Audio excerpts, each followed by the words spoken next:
من الشيطان الرجيم. بسم الله الرحمن الرحيم. أنزل من السماء ماء فسالت أودية بقدرها فاحتمل السيل زبدا رابيا ومما يوقدون عليه في النار ابتغاء حلية أو متاع زبد مثله كذلك يضرب الله الحق والباطل فأما الزبد فيذهب جفاء وأما ما ينفع الناس فيمكث في الأرض كذلك يضرب الله الأمثال للذين استجابوا لربهم الحسنى والذين لم يستجيبوا له لو أن لهم ما في الأرض جميعا ومثله معه لافتدوا به أولئك لهم سوء الحساب ومأواهم جهنم وبئس المهاد. صدق الله مولانا العظيم. الصلاة والسلام عليك يا سيدي يا رسول الله. الصلاة والسلام عليك يا سيدي يا حبيب الله. الصلاة والسلام عليك يا سيدي يا شفيع المذنبين وعلى آلك وأصحابك يا سيدي يا رحمة للعالمين.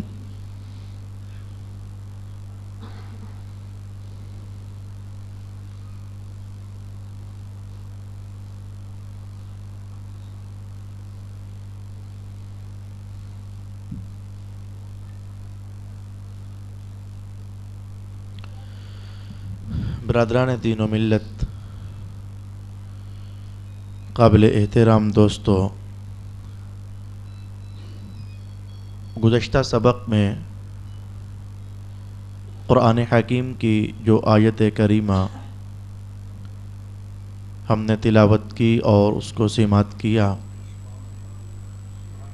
اس پر گفتگو کا ایک مختصر حصہ ہم سماعت کر چکے ہیں۔ آیت کا لب لباب اور عنوان ایک بار پھر ذہن میں لائیے تاکہ آج باقی ماندہ مسائل کی طرف ہم رغبت کر سکیں۔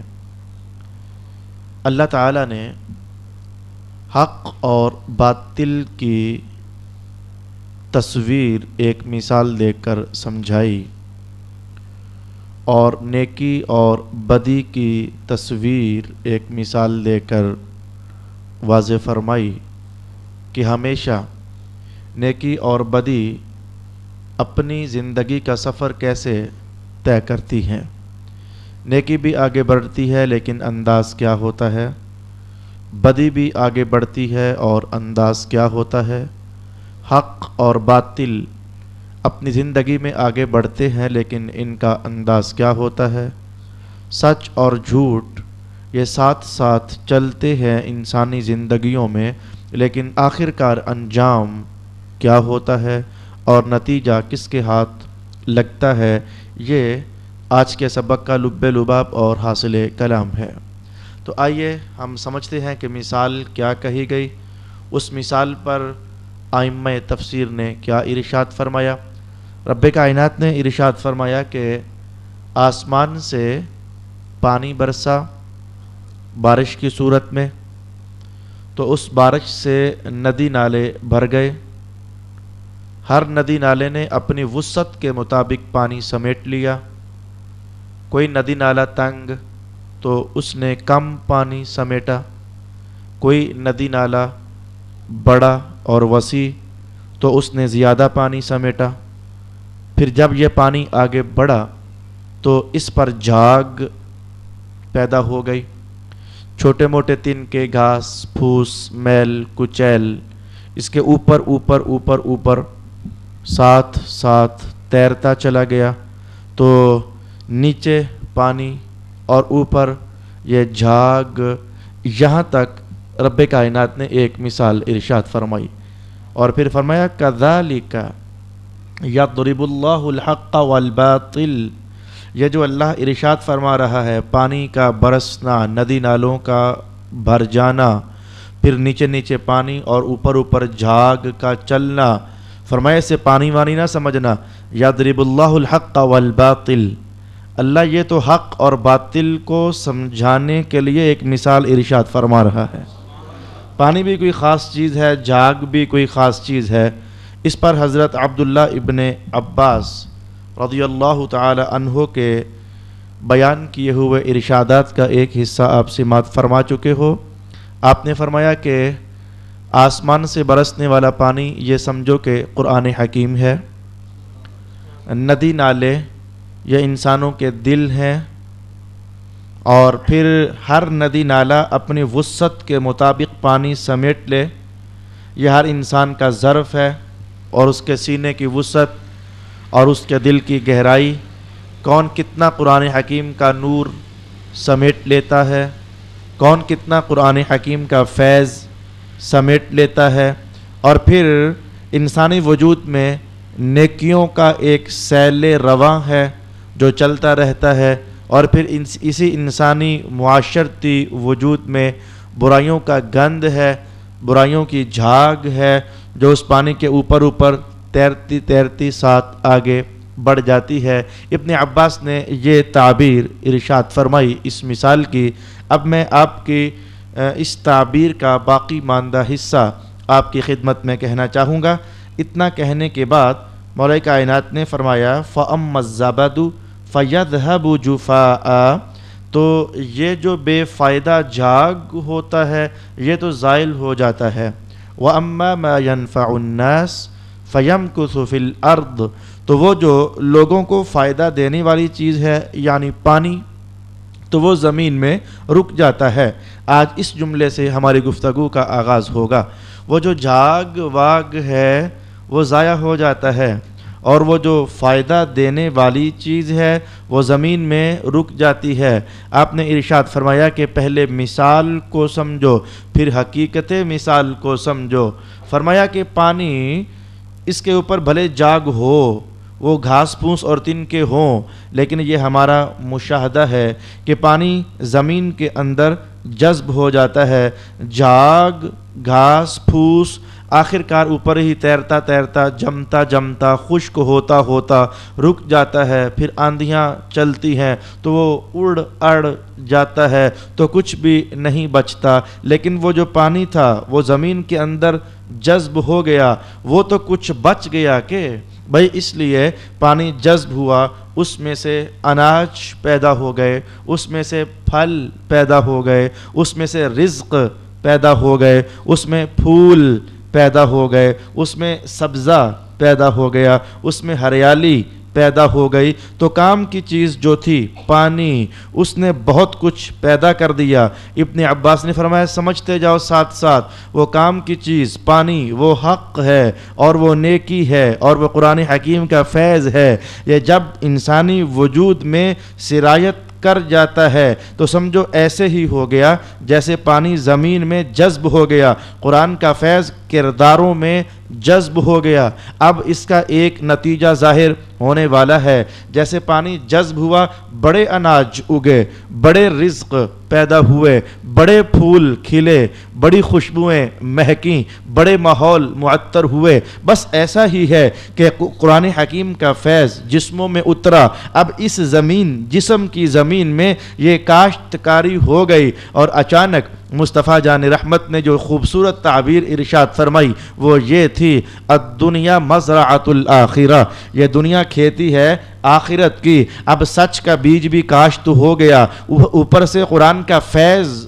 برسا اور اندر نشو نما ہوئی۔ ابن عباس فرماتے ہیں جب کل قیامت کا دن ہوگا تو پھر یوں ہو جائے گا کہ ما بقیہ کما یبقا ما ينفع الناس فی الارض، کہ جیسے زمین نے بہت کچھ اگا دیا نا، تو اب دیکھو یہ بزم محشر میں قرآن کا فیض پی جانے والا شخص، اس کے وجود سے اللہ کے فضل کا سرچشمہ بھی جاری ہو رہا ہے، اللہ کی رحمت بھی اس پر برس رہی ہے، یہ اس کا اناج ہے، اسے جنت بھی مل رہی ہے، یہ اس وجود سے پیدا ہونے والا اناج ہے، اسے رحمت بھی مل رہی ہے، اسے اللہ کی رضامندی بھی مل رہی ہے، اسے اللہ کی خوشنودی بھی مل رہی ہے، اور جنت کے فرشتے اسے سلامیاں بھی پیش کر رہے ہیں۔ صرف فرشتے ہی نہیں، فرشتوں کا رب بھی آج فرما رہا ہے سلام قولا من رب الرحیم، کہ اپنے رب کا سلام بھی لے لیجئے۔ تو ابن عباس نے کہا کہ یہ تو بڑا کمال ہو گیا کہ قرآن کا فیض برسے انسانی وجودوں میں جذب ہو جائے،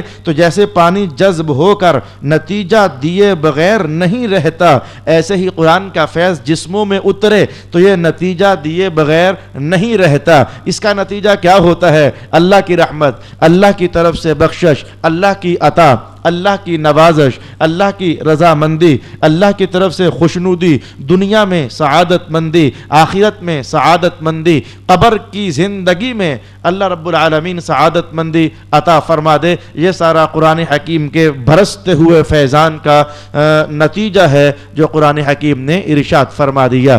پھر اتنا کہنے کے بعد کہ وہ جو رک گیا وہ تو لوگوں کے لیے فائدہ مند ثابت ہو گیا، اس میں ایک اور باریک بات ابن عباس فرماتے ہیں، بھئی پہلے میں نے یہ کہا کہ پانی زمین میں جذب ہوا تو بڑا کچھ اگا، لیکن اب میں بات بدلانے لگا ہوں کہ اس رکنے والے پانی کا ایک اور فیض بھی تو ہے۔ زمین میں جو پانی جذب ہوا اس کا فیض صرف اتنا نہیں ہے کہ اناج اگے بس، پھول اگے اور بس، رزق پیدا ہوئے اور بس، فرمایا نہیں۔ ابن عباس فرماتے ہیں کہ وہ جب اناج اگے تو انہیں کئی کھانے والے بھی تو ہوں گے نا، جب وہ پھول اگیں تو انہیں کئی سونگھنے والے بھی تو ہوں گے نا، جب وہ رزق پیدا ہو تو وہ کئیوں کی بھوک بھی تو مٹائے گا نا۔ فرمایا ہاں، قرآن کی شان کچھ ایسی ہی ہے، یہ جس جسم میں آ جاتا ہے تو وہاں پھر اللہ کی طرف سے جو نزول رحمت ہوتا ہے، وہ نزول رحمت صرف ایک بندے کا ہی حصہ نہیں بنتا، صاحب قرآن کی وجہ سے وہ رحمت اللہ کئیوں کو عطا فرما دیتا ہے، وہ فضل اللہ کئیوں کو عطا فرما دیتا ہے۔ گویا حق کی شان یہ ہوتی ہے کہ نیکی کی شان یہ ہوتی ہے کہ جب وہ کسی وجود میں اترتی ہے تو بہت سارے نتائج پیدا بھی کرتی ہے، اور ان نتائج سے بہت سارے لوگ فائدہ مند بھی ہوتے ہیں اور مستفید بھی ہو جاتے ہیں۔ رہی بات گناہوں کی تو فرمایا کہ وہ اما الزبد فیذهب جفاء، یہ جو تھی جھاگ یہ ضائع ہو گئی، زائل ہو گئی، ان قریب میں اس نے کوئی فصل نہ اگائی، اس نے کوئی پھول پیدا نہ کیا، اس نے کوئی رزق اور اناج پیدا نہ کیا، وہ جھاگ زمین پر پڑی پڑی خشک ہو جاتی ہے، آخرکار ہواؤں سے اڑ جاتی ہے، لیکن قوم کے لیے وہ جھاگ جو پانی پر تیر کر آئی تھی وہ کوئی نتیجہ ثابت نہیں کر سکتی، وہ کوئی فائدہ ثابت نہیں کر سکتی۔ آپ فرماتے ہیں بس گناہوں کی دنیا کا حال یہی ہے، گناہ وہ جھاگ ہوتے ہیں جو پانی پر تیرتے تیرتے آ جاتے ہیں، لیکن گناہوں سے کبھی کوئی مہکتا پھول پیدا نہیں ہو سکتا ہے، گناہوں سے کوئی رحمت کا سرچشمہ جاری نہیں ہو سکتا ہے، گناہ کی عمر کم ہوتی ہے، وہ ان قریب فنا ہو جاتا ہے، بھلے وہ بیٹھ کر نیکی کے سر پر آتا ہے۔ بھئی وہ جھاگ گناہ اتنا ابھرتا ہے، اتنا اچھلتا ہے، اتنا چمک دکھاتا ہے، اتنا جذب رکھتا ہے، اتنی کشش رکھتا ہے کہ بھلے وہ نیکی سے بھی اوپر ہو جائے لیکن گناہ کی عمر ہمیشہ کم ہوتی ہے، گناہ کا نتیجہ ہمیشہ بے ثمر ہو جانا ہوتا ہے۔ کذالک یضرب اللہ الامثال، ایسے اللہ مثال بیان فرماتا ہے حق کی اور باطل کی۔ یہ ایک مثال ہے جو میں نے آپ کی خدمت میں عرض کرنا چاہی۔ اسی آیت کو حضرت عبداللہ ابن مسعود نے یوں ارشاد فرمایا، انداز تھوڑا سا بدلے گا لیکن نتائج وہی رہیں گے۔ آپ نے فرمایا کہ آؤ پھر سمجھو اس آیت کو، یہ آیت کیسے ہے، اور یہ جو حوالہ ہے اس وقت میرے سامنے امام جلال الدین سیوطی کا ہے، انہوں نے حضرت عبداللہ ابن مسعود کی بیان کی ہوئی تفسیر کو اپنی کتاب کے اندر نقل فرمایا۔ عبداللہ ابن مسعود فرماتے ہیں کہ اس آیت کو میں یوں سمجھتا ہوں، کیسے؟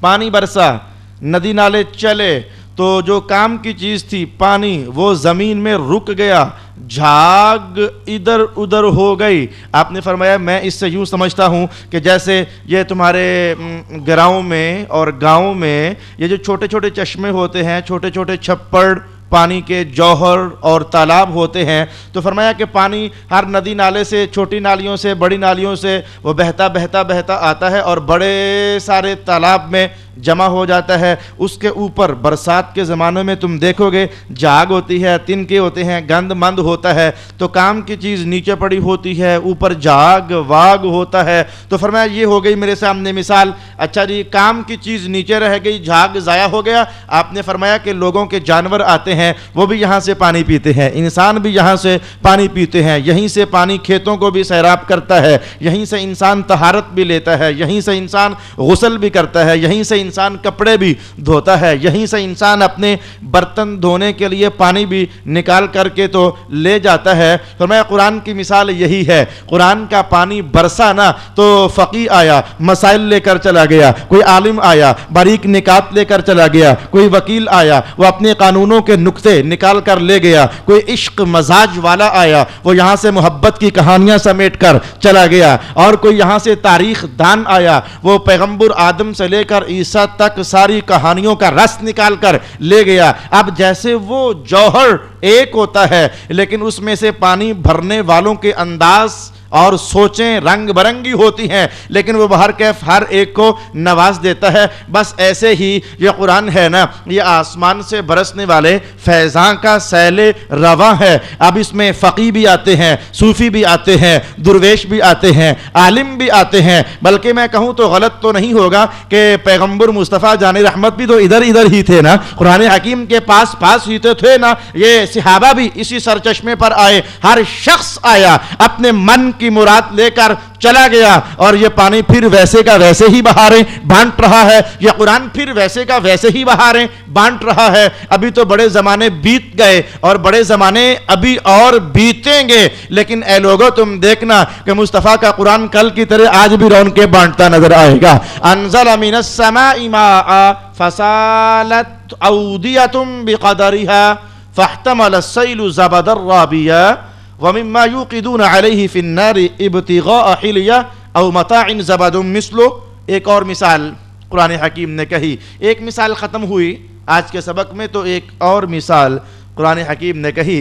رب کائنات نے فرمایا کہ اگر سمجھنا ہو کہ ایمان اور کفر کیسے ہے، یا نیکی اور بدی کیسے ہے، یا پھر ہدایت اور گمراہی یہ کیسے ہے، اگر یہ سمجھنا ہونا تو یوں سمجھو جیسے زرگر یہ اپنا سونا پگھلاتا ہے، اس میں سے کھوٹ الگ کرتا ہے، سونا الگ کرتا ہے، لیکن جب سونا بالکل زمین سے نکل کر اور پہاڑوں سے نکال کر اسے پگھلایا جائے نا، تو اس پگھلانے کی کنڈیشن اور ہوتی ہے بھائی، اس میں اوپر تھوڑا تھوڑا میل ہوتا ہے، باریک باریک سا میل، باریک باریک سی جھاگ اس میں ہوتی ہے۔ مجھے معلوم نہیں کہ جو ہمارے گجر خان کے زرگرز ہیں ان کے پاس سونا کس کنڈیشن میں آتا ہے، یہاں تو میرا خیال ہے صاف ہو کر آتا ہے، وہ بالکل صاف ستھرا، یہ پگھلائیں تو شاید اوپر جاگ واگ پیدا نہ ہو، لیکن سونا جب زمین سے نکلتا ہے اس میں مٹی کی آمیزش ہوتی ہے، چاندی جب زمین سے نکلتی ہے تو اس میں مٹی اور پتھر اور ریت کی آمیزش ہوتی ہے، پھر جب اسے پگھلایا جاتا ہے تو اوپر باریک باریک میل آتا ہے، اوپر باریک باریک بلبلے اور جاگ پیدا ہوتی ہے۔ تو رب کائنات نے کہا کہ نیکی اور بدی کو یوں بھی سمجھا جا سکتا ہے، کیسے کہ جیسے زرگر نے اپنا سونا پگھلایا تو کام کی چیز نیچے بیٹھ گئی، یعنی سونا نیچے بیٹھ گیا، اور وہ جو میل میل تھا وہ اوپر تیرتا رہ گیا۔ تو فرمایا بس ایسے ہی ہے، وہ زرگر میل کو اتار کر ہٹا کر پھینک دیتا ہے، اور وہ جو نیچے سونا ہوتا ہے اسے استعمال میں لے آتا ہے، آخر کار وہ سونا کسی کے گلے کی کی زینت بنتا ہے، کسی کے کان کا جھمکا بنتا ہے، کسی کے ناک کی نتھلی بنتا ہے، اور کسی کے ہاتھوں میں پڑے ہوئے کنگن بنتا ہے، وہ حسن بنتا ہے، حسن بناتا ہے، حسن سجاتا ہے اور حسن سنوارتا ہے۔ بس آپ نے کہا یہی مثال ہے نیکی کی اور بدی کی۔ بدی کا میل ان قریب میں اتار کر پھینک دیا جاتا ہے، اور نیکی جدھر جدھر جاتی ہے حسن بانٹتی چلی جاتی ہے۔ نیکی سے شخصیتوں میں حسن آتا ہے، نیکی سے کردار میں حسن آتا ہے، نیکی سے انسانی وجود میں حسن پیدا ہوتا ہے، نیکی سے ماحول خوبصورت بن جاتے ہیں، نیکی حسین ہوتی ہے اور بدی ہمیشہ بدصورت ہوتی ہے۔ میں کہوں گا کہ بہت دور نہ جاؤ، بہت دور نہ جاؤ، آپ کسی قریب ترین اپنے دوستوں کی صفوں میں کسی نمازی شخص کو ذرا دیکھو نا میرے دوست، وہ بھلے کالے رنگ کا ہو، شاید اس کے نین پرین بھی اتنے زبردست نہ ہو، لیکن یقین جانو یہ دل کی سچی کہانی اور مشاہدہ ہے کہ جب وہی تمہارا دوست کہ جسے تم دیکھو تو شاید دل اتنا خوش نہ ہو، اس کا حسن کوئی اتنا چمکارے نہ مارتا ہو، لیکن جب کبھی تمہیں وہی شخص مسجد سے نماز پڑھ کر نکلتا دکھے گا نا تو تم اپنے دل سے پوچھنا بتا اس کا چہرہ کتنا سونا لگ رہا ہے، یہ کیسا اطمینان کا اظہار اس پر برس رہا ہے، اللہ کی رحمت کا کیسا نزول ہے جو اس کے چہرے میں ایک عجب رنگ بھر رہا ہے۔ بھئی میں نے پہلے بھی آپ کو کہا نیکی نور لاتی ہے، حسن لاتا ہے۔ یہ گزشتہ سبق میں بھی ہم نے یہ بات جان لی تھی کہ اندھیرا اور روشنی کبھی برابر نہیں ہوتے ہیں، گناہ ہمیشہ اندھیرے پیدا کرتے ہیں اور نیکیاں ہمیشہ نور اور روشنی پیدا کرتی ہیں۔ یہ دوسری طریقے سے مثال رب کائنات نے ارشاد فرمانا چاہی۔ اب میں تیسری مثال جو اسی آیت میں قرآن حکیم نے ارشاد فرمائی میں آپ کی خدمت میں لانا چاہوں گا۔ بات وہی ہے کہ نیکی اور بدی کو سمجھنا ہو تو یوں سمجھو یہ قرآن کا علم الامثال ہے، اور حق اور باطل کو سمجھنا ہو تو یوں سمجھو قرآن کا علم الامثال ہے۔ ہاں جی کیسے سمجھیں؟ ارشاد ہوا مما یوقدون علیہ فی النار ابتغاء حلیہ او متاع، یہ متاع یہ ایک لفظ میں بہت کچھ بیان کر دیا قرآن حکیم نے۔ او متاع فرمایا یہ تمہاری دیچکی بن گئی، یہ کولی بن گئی، یہ پلیٹ بن گئی، یہ تھالی بن گئی، یہ گلاس بن گیا، یہ جگ بن گیا، یہ زمین سے یوں تو نہیں نکلتا، یہ تو دھات ہوتی ہے، چاندی ہوتی ہے، سٹیل ہوتا ہے، پیتل ہوتا ہے، لوہا ہوتا ہے، یہ تو دھاتیں ہوتی ہیں۔ تو تمہیں پتہ ہے کہ ان سے یہ جگ وگ کیسے بنتے ہیں، یہ پلیٹیں چلیٹیں کیسے بنتی ہیں؟ مولا جی کیسے بنتی ہیں؟ فرمایا یوقدون علیہ فی النار، ان پر آگ لگائی جاتی ہے، انہیں پگھلایا جاتا ہے، تو پگھلانے کے بعد نتیجہ پھر وہی ہمارے سامنے آ گیا، ان دھاتوں کو پگھلاؤ تو پگھلنے کے نتیجے میں اوپر میل آ جاتا ہے، اور جو نیچے خالص دھات بچتی ہے اس دھات کو مختلف فرموں میں ڈال کر کے تو پھر میاں یہ برتن تیار ہو جاتے ہیں۔ تو پھر یہ برتن کسی کو پانی پلانے کا سبب بن جاتے ہیں، کسی کے لیے ہنڈیا پکانے کا سبب بن جاتے ہیں، کوئی برتن توا بن گیا تو کسی کے لیے روٹی پک گئی، کوئی برتن ہنڈیا بن گیا کسی کے لیے سالن پک گیا، کوئی برتن دیگچی بن گیا اس میں دودھ کسی نے ابال لیا۔ تو نیکی کے عجب رنگ، نیکی ہمیشہ دوسروں کو فائدہ دیا کرتی ہے۔ جیسے یہ ہے نا، یہ آپ کے سامنے مثال، یہ ہر برتن کچھ نہ کچھ فائدہ دیتا ہے، تو نیکی ہمیشہ کرنے والے کے لیے بھی فائدہ مند ہوتی ہے، اور کوئی اور بھی اس سے مستمن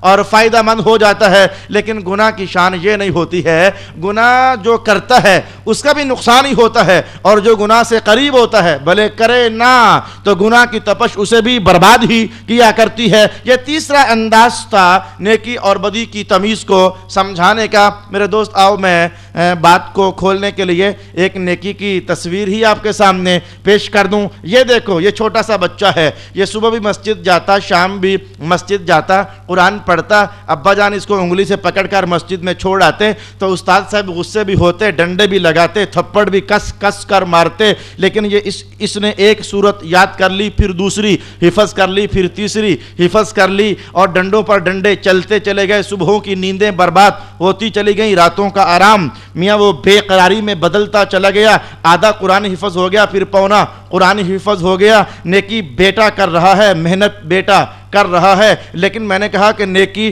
کرنے والے کو بھی فائدہ دیتی ہے، دوسروں کو بھی فائدہ پہنچایا کرتی ہے۔ یہ پھر اچانک وہ دن بھی آ گیا کہ اعلان ہو گیا جی فلانے کا بیٹا حافظ بن گیا، یہ بہت کمال نیکی ہے، قرآن کو سمو جانا، قرآن کو پی جانا، قرآن کو ہضم کر لینا، قرآن کو سینے میں محفوظ کر لینا بڑی کمال نیکی ہے نا۔ تو آج اعلان ہوا کہ ہاں جی فلانے کا بیٹا حافظ ہو گیا، چلو پھر وقت گزرتا چلا گیا، پھر اعلان ہوا کہ حافظ کا باپ تو آج مر گیا ہے، پھر وقت گزرتا چلا گیا، قبروں کی زندگی شروع ہوئی، وہ زمانہ بھی آخر بیتا۔ یہ دیکھو یہ آج محشر کے دن کا سورج طلوع ہو چکا ہے، وہ بیٹا بھی میدان میں آ پہنچا جس نے ڈنڈے کھائے، محنتیں کی، صعوبتیں اٹھائیں، قرآن کو سینے میں محفوظ کیا، اور ادھر سے وہ دیکھو اس حافظ کا باپ بھی تو بس میں محشر میں آ گیا نا۔ قرآن حکیم نے کہا تھا نا یہ نیکی بڑے اوروں کو بھی فیض عطا کر دیتی ہے، یہ صرف کرنے والے کا مقدر ہی نہیں چمکاتی، یہ اوروں کا بھی مقدر چمکا دیتی ہے۔ یہ دیکھو آج پھر اعلان ہو گیا، رب کائنات نے فرمایا کہ اس حافظ کا باپ کدھر ہے؟ مولا ادھر ہے۔ فرمایا اسے آگے بلاؤ نا، محنت بھلے اس نے کی ہے لیکن آج سورج سے زیادہ چمکتا ہوا تاج اس کے سر پہنا دیا جائے۔ یہ ہے نیکی کا فیض، یہ ہے نیکی کا نتیجہ، یہ ہے نیکی کا فیض بار ہونا اور نتیجہ خیز ہونا۔ اگر نہیں سمجھ آئی مثال تو میں آپ کو 4-5 سال پیچھے لے جانا چاہوں گا۔ میری مراد سورۃ النساء کا آخری رکوع ہے، اور اس آخری رکوع کے اندر آخری آیت کا کچھ پہلا سا حصہ ہے۔ کیا مراد؟ رب کائنات نے فرمایا کہ فَأَمَّا الَّذِينَ آمَنُوا وَعَمِلُوا الصَّالِحَاتِ فَيُوَفِّيهِمْ أُجُورَهُمْ وَيَزِيدُهُمْ مِنْ فَضْلِهِ۔ وہ لوگ جو ایمان والے ہیں اور عمل صالح کرنے والے ہیں، اللہ انہیں پورا اجر دے کرنا، تو پھر کیا کہے گا؟ بھئی میں تمہیں اپنے فضل سے کچھ زیادہ بھی دینے لگا ہوں، پورا دے کر، تو اللہ فرمائے گا میں اپنے فضل سے تمہیں کچھ زیادہ دینے لگا ہوں۔ حضور نے فرمایا یہ منظر قیامت کا ہے، قیامت کو اللہ فرمائے گا اب میں زیادہ دینے لگا ہوں۔ بندہ حیرت میں ڈوبے گا، جنت کے بعد کیا ہے جو مجھے ملے گا؟ جو رب میرا کہہ رہا ہے کہ میں زیادہ دینے لگا ہوں، جنت کے بعد کیا ہے جو اللہ مجھے دے گا؟ سننا نیکی کی کہانی۔ حضور نے فرمایا کہ اللہ اس دن فرمائے گا اے جنت میں جانے والے، دنیا میں جس نے تیرے ساتھ اچھا سلوک کیا ہے اسے پہچان، اسے بھی ساتھ لے جا۔ یہ ہے اپنے فضل سے زیادہ دینا۔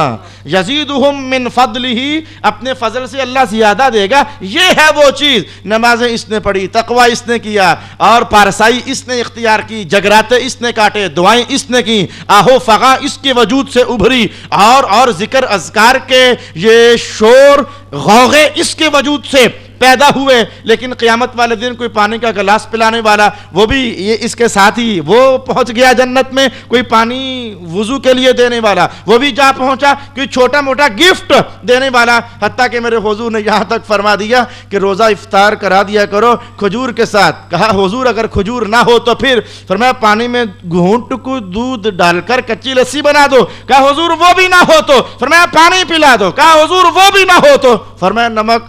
ہاں حضور وہ بھی نہ ہو تو؟ فرمایا مٹی تو ہر جگہ ہے ہی نا، مٹی تو ہر جگہ ہے نا، یا مٹی کے چند ذرے اٹھا کر کے اگر تم اس کا روزہ افطار کرا دیتے ہو تو اللہ رب العالمین تمہیں اتنا ہی اجر عطا فرماتا ہے۔ یہ ہے نیکی کی دوستی کے فائدے، یہ ہے نیکی کے ساتھ رسم و نباہ قائم رکھنا، یہ بڑی دور تک ثمربار ہو جاتی ہے۔ اللہ ہمارے وجودوں میں بھی نیکی کے سوتے جاری فرمائے، اور جو نیک انسان ہے ہمیں اللہ ان کا قرب بھی دے دے تاکہ ان کی وجہ سے ہم غریبوں کا گزارا بھی ہو جائے۔ یہ نیکی اور بدی کی عجب داستان قرآن حکیم نے اپنے رنگ میں بتائی، لیکن ایک بات تو مجھے بتانی ہے اور ضرور بتانی ہے۔ نماز پڑھنے والوں تیار ہو جاؤ، قرآن سیکھنے والوں تیار ہو جاؤ، پارسائی لینے والوں تیار ہو جاؤ، حلال کی آواز اٹھانے والوں تیار ہو جاؤ، غلط کو غلط کہنے والوں تیار ہو جاؤ۔ کس بات کے لیے؟ یہ دیکھو رب کائنات نے کہا کہ پیمانہ بڑا ہو، یعنی سمندر چلیں، دریا بہیں، نہریں چلیں، ندی نالے چلیں، پیمانہ بڑا ہے، گند پھر بھی ساتھ ساتھ چل ہی رہا ہے نا۔ دھیان دیجئے، گند پھر بھی ساتھ ساتھ چلا۔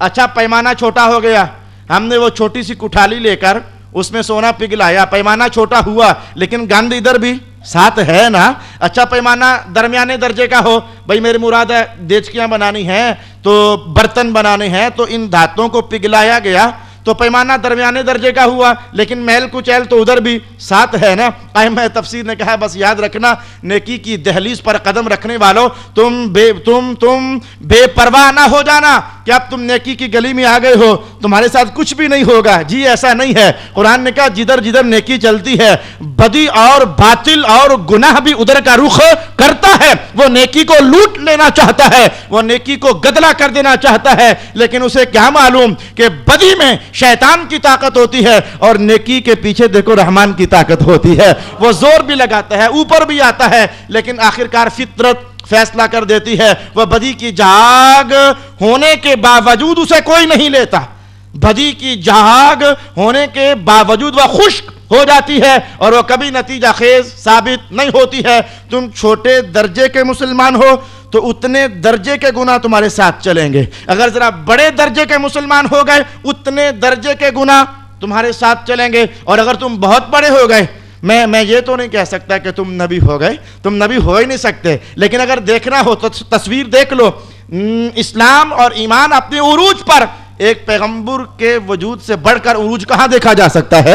ایک پیغمبر کے ایمان سے بڑھ کر عروج کہاں دیکھا جا سکتا ہے؟ یہ دیکھو مصطفیٰ جان رحمت, آواز اٹھی ہے بس لا الہ الا اللہ محمد الرسول اللہ, صرف مکہ ہی نہ بکھر گیا, صرف طائف ہی نہ بکھر گیا, صرف حنین ہی نہ بکھر گیا, یہ مکہ کے اطراف کی وادیاں ہی نہ بکھر گئیں, بلکہ دور دراز مکہ والوں کے قافلے جہاں جہاں جاتے اور جہاں جہاں سے قافلے آتے وہاں وہاں یہ رولے پڑ گئے کہ مکہ میں کسی محمد نام کے شخص نے کہا ہے اللہ ایک ہے اور میں اس کا رسول ہوں. ہر پاسے رولے پڑ گئے. میں نے کہا نیکی کا وجود سب سے بڑا تھا نا, تو دیکھو بدی کا وجود بھی اسی حساب سے سامنے آ گیا. میں کہوں گا کہ اس سے بھی ذرا پیچھے آپ چلے جاؤ, یہ دیکھو نیکی کا سر چشمہ پیدا ہوا, میری مراد آدم علیہ السلام ہے, لیکن دیکھو وہاں بھی 7 گناہوں کا باپ شیطان بھی تو ساتھ چکر بازیاں چلا رہا ہے. اب ایسے میں حضور کا دیا ہوا وہ سبق کتنا اچھا لگے گا. میرے حضور نے فرمایا یہ وظیفہ بناؤ. کون سی ہے؟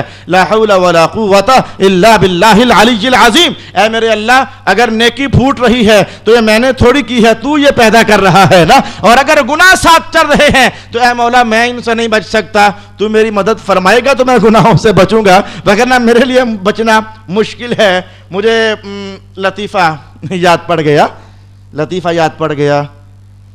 وہ ایک صاحب لاہور کے تھے, پرانے زمانے کی بات ہے, ایک صاحب لاہور کے تھے, تو انہیں اپنی صحت پر بڑا ناز تھا. میں انشاءاللہ تعالیٰ بڑا کچھ کر لوں گا تو یہ اور وہ اللہ نے انہیں حج کی سعادت عطا فرمائی.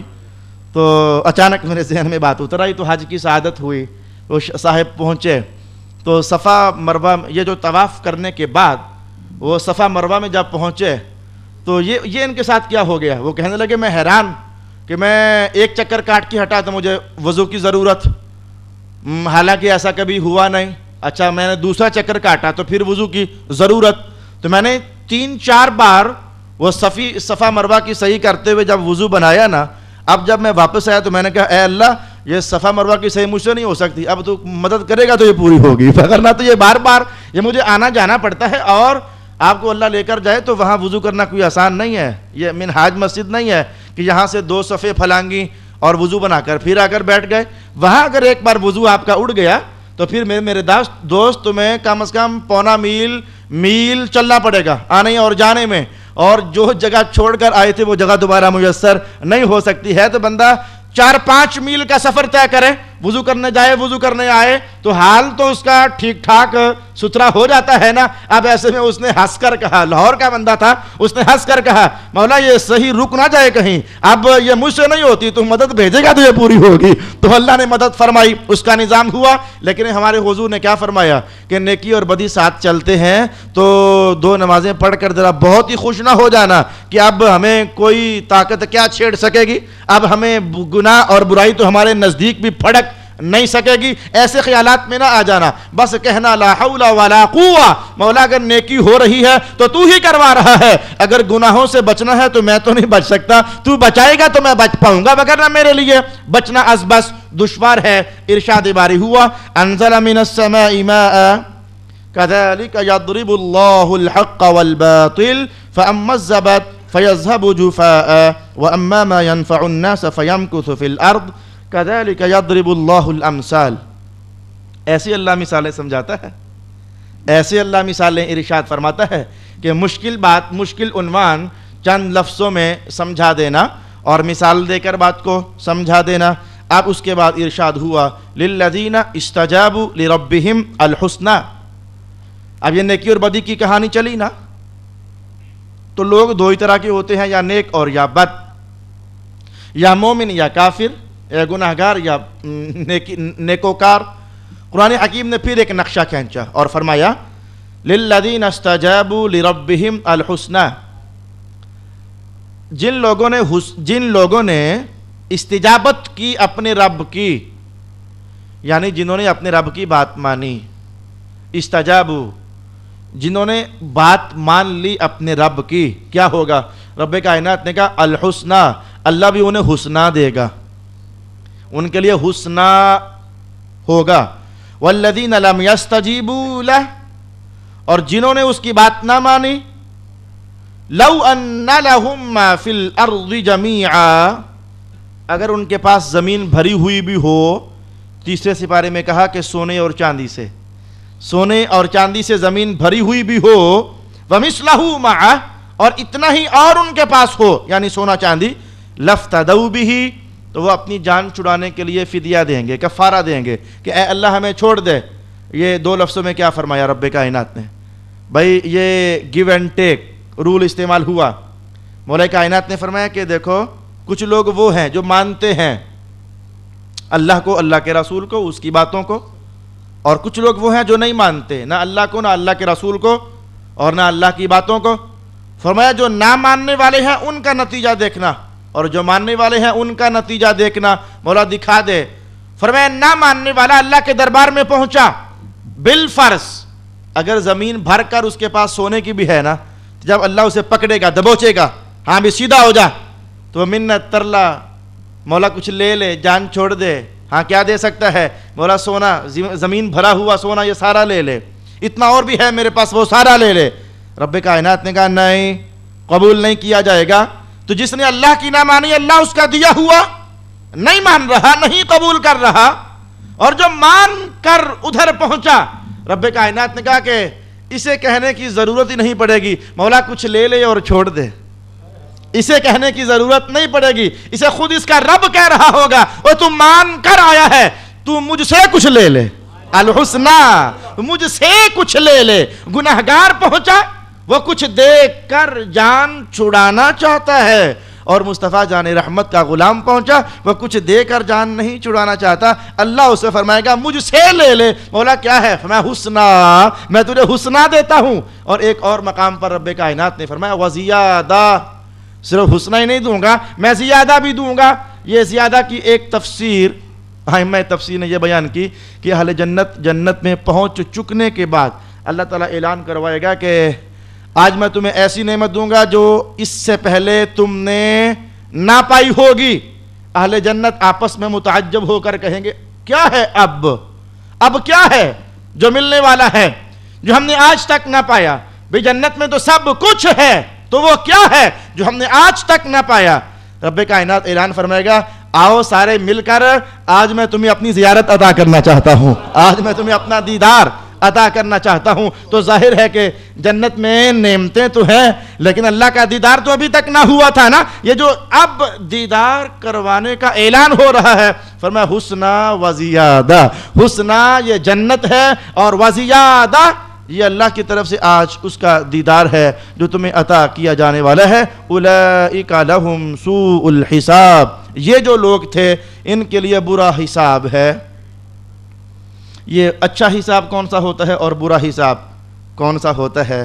اللہ ہمیں اچھا حساب عطا فرمائے. یہ برا حساب کون سا ہوتا ہے، اس پر میں آپ کے سامنے حوالہ پیش کروں گا حضرت ابراہیم نخعی کا. یہ حضرت امام اعظم ابو حنیفہ کے دادا استاد بنتے ہیں. ابراہیم نخعی رحمۃ اللہ تعالی علیہ، آپ ارشاد فرمایا کرتے تھے کہ آپ اپنے شاگردوں کو پڑھا رہے تھے، تو شاگردوں میں سے ایک کا نام تھا فرقد. آپ نے اسے آواز ماری، یا فرقد اتدری ما سوء الحساب، وہ فرقد میرے بچے، اور تجھے پتہ ہے کہ جو اللہ نے یہ کہا کہ ان کافروں کے لیے، بدوں کے لیے سوء الحساب ہے، برا حساب ہے. اور فرقد تجھے پتہ ہے یہ برا حساب کیا ہے؟ قلت لا، فرقت کہنے لگے. میں نے کہا استاد جی نہیں پتا جی, یہ برا حساب کیا ہوتا ہے, نہیں پتا جی. آپ فرمانے لگے ان یحاسب الرجل بذنبہ کلہ لا یغفر لہ منہ شیء. فرمایا برا حساب یہ ہے کہ جب بندے کے گناہوں کا حساب ہونے لگے نا تو اللہ ہر گناہ کا حساب لے, ان میں سے کوئی بھی نہ چھوڑے. ہر گناہ کا حساب چلے, اللہ کوئی بھی نہ چھوڑے. یہ برا حساب ہے. اور اچھا حساب یہ ہے کہ بندہ پکڑا جانے لگے نا تو مصطفیٰ جان رحمت تشریف لے اور کہیں کہ مولا بس چھوڑ دے, معاف کر دے, بخشش کر دے, رحمت عطا کر دے. یہ جو شفاعت کا عنوان ہے, یہ شفاعت کا عنوان, یہ اچھا حساب ہے. بندہ پکڑا جانے لگا, مصطفیٰ جان رحمت کی شفاعت کام آ گئی, یہ اچھا حساب ہے. اور بندے نے جتنے گناہ کیے ایک گناہ بھی نہ چھوڑا جائے, پوچھا ہی جائے, حساب لیا ہی جائے. فرمایا اولئک لہم سوء الحساب, تو جن کے لیے سوء الحساب ہوتا ہے, فرمایا ومأواہم جہنم, ان کا ٹھکانہ پھر دوزخ بنتا ہے. جن کے ہر گناہ کا حساب ہو جائے ان کا ٹھکانہ دوزخ ہے. وبئس المہاد, اور وہ ٹھہرنے کی بہت بری جگہ ہے. صدق اللہ مولانا العظیم.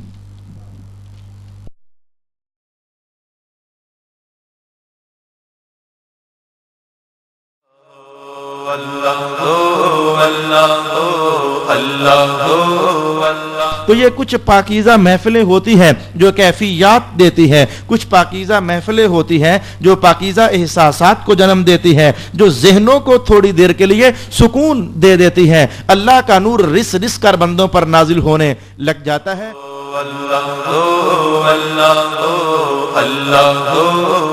ہر بندہ اللہ کا محتاج ہے. کہنا چاہو تو غریب اپنی دنیا میں محتاج ہے, مالدار اپنی آخرت میں محتاج ہے غریب کا.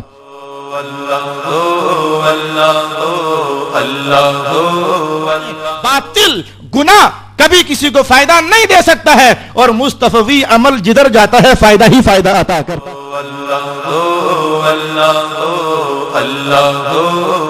اپنے بچوں کا بچپن اللہ کے ذکر کے سائے میں ڈھالو, اپنی جوانیاں اللہ کے ذکر کے سائے میں ڈھالو, اور اگر بوڑھے ہو تو اپنا بڑھاپا اللہ کے ذکر کے سائے میں ڈھالو. اپنے گھروں پر اللہ کے ذکر کی چھاؤں ڈالو. اللہ